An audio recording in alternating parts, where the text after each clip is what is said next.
Zoti kryetari i Kuvendit, në shenjë respekti për këtë seancë, fjalën time për procedurë e kam menduar të shkruar. Në cilësinë e nënkryetarit të këtij institucioni, ju ftoj shumë qetësisht të reflektoni dhe të bëni të mundur një seancë normale, sepse në 2 muaj ja keni mohuar vendit dhe parlamentarizmit një të tillë. Përmes akteve tuaja, seancë pas seance, ku tentoni të asgjësoni çdo të drejtë të opozitës, të provokoni opozitën, të shpikni rregullat e reja, të padëgjuara më parë, ju nuk po asgjësoni opozitën, atë nuk do të arrini kurrë, por keni asgjësuar parlamentin që është pronë e qytetarëve të saj. Ne deputetët e opozitës kemi ardhur sot këtu shumë seriozisht të përgatitur, me respekt për titullarët e institucioneve, dhe ata duhet na dëgjojnë ne me respekt. Ju lutem mos e sabotoni këtë seancë. Shoqëria po ju sheh dhe po ju gjykon. Ndaj duhet të lejoni deputetët të bëjnë punën e tyre, të bëjnë pyetje.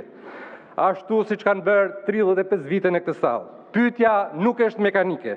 Ajo ka tekst dhe kontekst. Ajo mbart emocione njerëzore, ajo mbart këndvështrime. Ajo nuk është një gjë e thatë.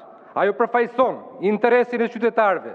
Secili prej nesh këtu që bën një pyetje pasqyron një shqetësim të qytetarëve.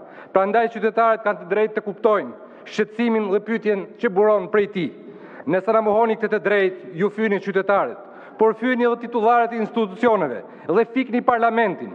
Ju po i trajtoni titullarët e institucioneve të drejtësisë si zëllënës të deputetëve, që në fakt nuk janë.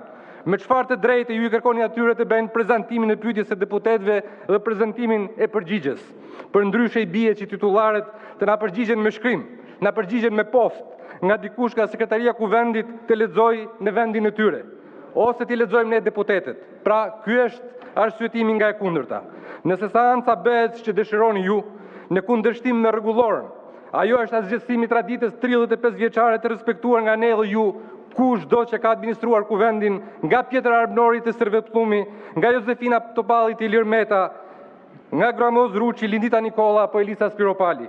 Pse ju duhet të sillni ndryshe me opozitën? Ku e gjeni kurajen me çtë drejt zoti Peleshi?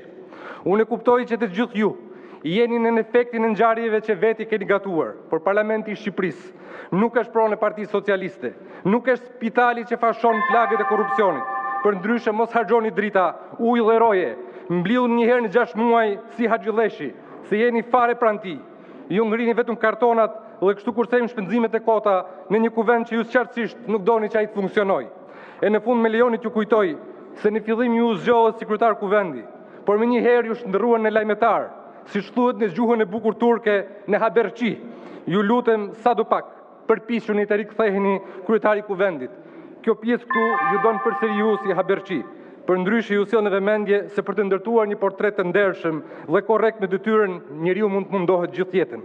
Për të turpëruar mjafton vetëm një moment. Me keqardhje, nëse vazhdoni me kokëforsi dhe me shkeljet e rregulla bazë të parlamentarizmit, ky moment mund të jetë dhe sot.